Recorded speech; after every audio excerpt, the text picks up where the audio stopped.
Olá! Sejam bem-vindos aos 5 Perguntas para o CHRO, a websérie da Minds feita por especialistas em carreiras na área de recursos humanos para todos os profissionais da área. Hoje, recebemos Roberta Serafim, diretora de Gente e Gestão na Léo Madeiras.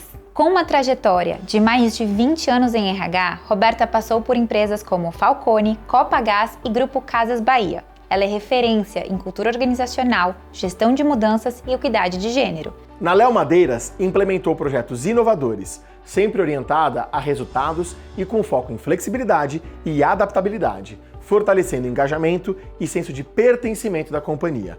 No episódio, falamos sobre liderança humanizada, cultura forte e o futuro da área. Uma conversa rica e inspiradora que você não pode perder. Eu falo que a minha trajetória profissional começou quando eu tinha 11 anos de idade, que eu fui jogar vôlei. E por que eu gosto de falar isso? Porque eu tive a oportunidade de passar por times de vôlei, pela seleção e ter técnicos que me ensinaram realmente o que é trabalhar em equipe e o que é senso de time, de coletivo. Então eu falo que ali foi o início da minha formação enquanto profissional. Eu sou formada em turismo e hotelaria, mas nunca trabalhei na área.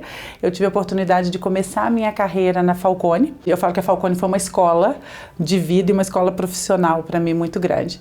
Em 2018 eu saí da Falcone e assumi assumi o RH de uma empresa chamada Copagaz, na época, hoje Copa Energia. Fiquei lá por 2 anos, depois passei pelo Grupo Casas Bahia, né, também à frente da área de RH, e hoje estou na Léo Madeiras, à frente dessa área de gente e gestão.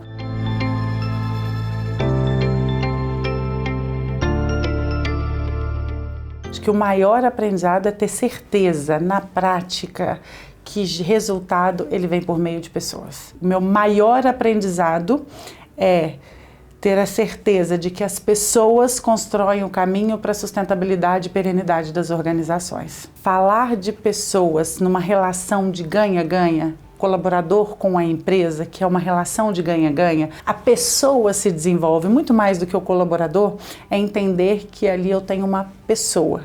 Eu tenho uma pessoa que se desenvolve, uma pessoa que aprende, uma pessoa que cresce, enquanto a empresa conquista resultados cada vez maiores, cada vez mais sustentáveis.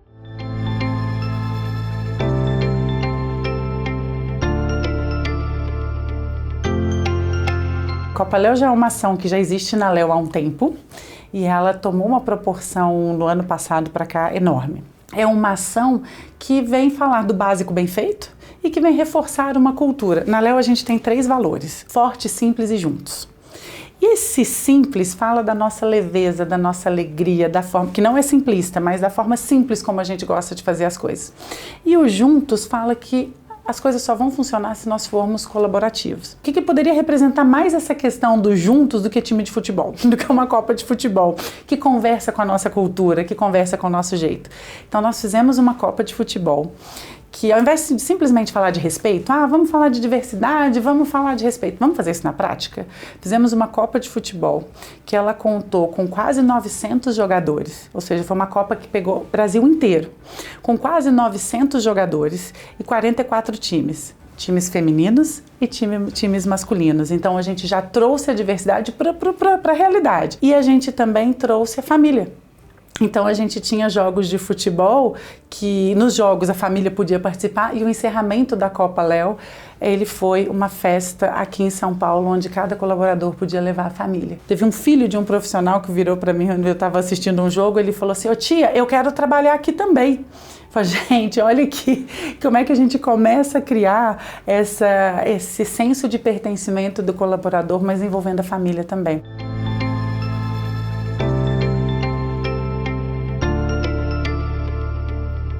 As relações humanas nunca foram tão importantes quanto agora. E eu acho que uma das coisas que a gente tem que entender é que a tecnologia é meio, não é fim. A partir do momento que eu começar a tratar a tecnologia como fim, a minha sensação é que a gente vai gerando caos dentro das empresas. Vira a inteligência artificial pela inteligência artificial, vira uma ferramenta pela ferramenta, a gente vira o profissional ferramenteiro e menos o profissional de resultados. Então a gente tem que entender que a tecnologia está aí, as ferramentas estão cada vez mais disponíveis e estão nas nossas mãos, nos ajudando a desenvolver novas competências.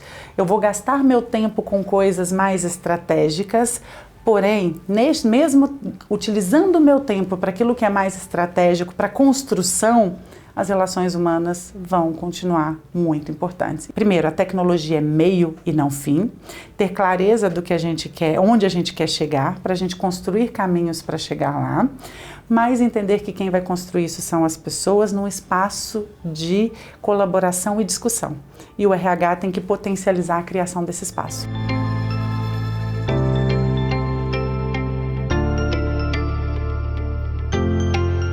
Olha, eu acho que tem uma questão que é para o profissional de RH, mas tem uma questão que é para o profissional de maneira geral, que vai ser cada vez menos olhar para o seu quadradinho de RH, mas olhar para a empresa enquanto todo. Sou um colaborador da empresa e para mim eu tenho 3 competências que para mim vão ser diferenciais. Adaptabilidade. Então, assim, como que eu vou realmente me adaptar a cenários diferentes, a mudanças que ocorrem constantemente? A visão cada vez mais do sistema, menos a visão, menos a visão da árvore, mais a visão da floresta, para eu conseguir entender onde eu agrego valor. Eu vou colocar energia em pedaços, ok, mas eu preciso entender do todo para saber o que eu posso trazer de diferente, por que eu estou fazendo isso, por que esse projeto agora eu não faz sentido. E uma questão que para mim é comportamental, que é de maneira genuína saber trabalhar de maneira colaborativa. Saber trabalhar de maneira colaborativa, para mim, é um dos desafios que a gente tem para os profissionais de maneira geral.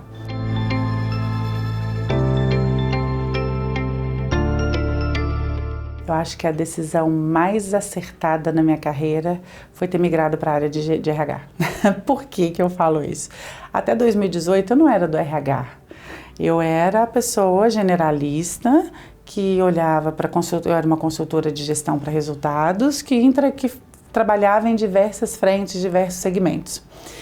E em 2015 eu fui alocada num projeto que tinha o RH como principal frente. E na época eu falei, não, lá vou eu trabalhar com RH, vou eu falar de fazer só team building, vou eu falar de levar todo mundo para fora do ambiente da empresa. E aí quando eu cheguei nesse projeto eu vi que não era nada disso. Era realmente falar de resultado, porque eu sou apaixonada pelo negócio, então falar de balanço, falar de DRE, falar de estratégia eu amo, mas falar disso por meio das pessoas. Então, a decisão mais acertada para mim na minha carreira foi ter migrado para a área de RH. E complementando essa decisão é que eu continuo sendo apaixonada por pessoas. Independente, você pode falar, Roberto, mas isso não é óbvio para quem trabalha no RH? Não está tão óbvio assim mais. Então, eu realmente continuo sendo apaixonada por pessoas e eu realmente continuo querendo trabalhar com time. Por que eu falo que isso é acertada? Porque quando eu escuto de um time que, poxa, eu gosto de trabalhar com você, eu durmo feliz. Eu durmo muito feliz. Então, eu acho que uma das decisões é trabalhar com gente e trabalhar para as pessoas. Tem uma frase que eu escutei eu li há muitos anos atrás e ela ficou para mim porque ela tangibilizou quem eu sou desde criança, os valores que meus pais me passaram. Então a frase diz: o que você fala tão alto que eu não consigo ouvir o que você diz.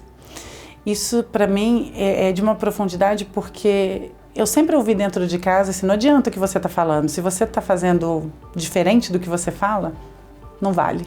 Então essa é a frase que eu carrego para mim e que ela fala de uma competência que para mim ela é muito importante para um líder, que é a coerência.